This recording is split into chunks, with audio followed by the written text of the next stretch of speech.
Welcome, Brittany. Thank you so much for joining us here at the Mooresville Public Library. Hello, how are you? We're doing great, thank you. When did you first realize you wanted to be a writer? I think I realized at a very young age. I think I actually wrote my first book in second grade, actually like as a class project, and that turned into so much more. You know, it just gave you so much more creative expression, and it was fun, so yeah. What inspired you to write this book, and can you tell us about it? Oh yes, definitely. So Grandma's Mangoes, it was actually inspired by my grandmother.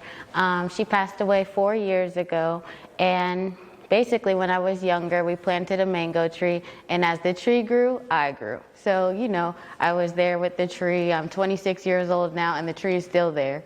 So basically, it's just about loving your grandparents and really knowing that those little things and that little relationship that you grow and build is so beautiful.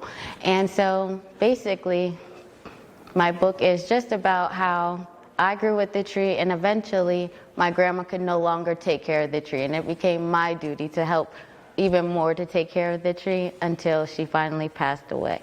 But what's really magical about this story, and it's a true story, I kid you not, the tree never grew mangoes. Never grew mangoes.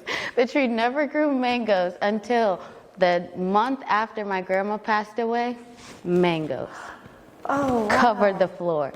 And I basically just put that in book form, and just to express that emotion and feeling, and it just meant a lot to me after she passed. Oh, Yeah. so sweet. Thank you. What was one of the most surprising things that you learned while creating your book?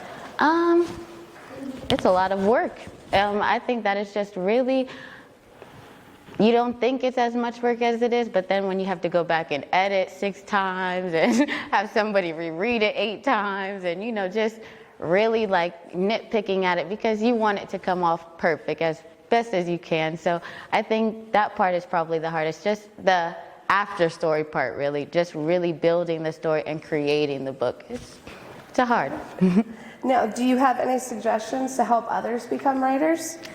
I would just say, stick with your dream. If you think you want to write, if you do write, keep writing. Never stop writing. Even if you never make a book, if you do create a book, completely up to you. Write it down. If you have a thought, write it down. So I would just say never stop and keep believing in yourself.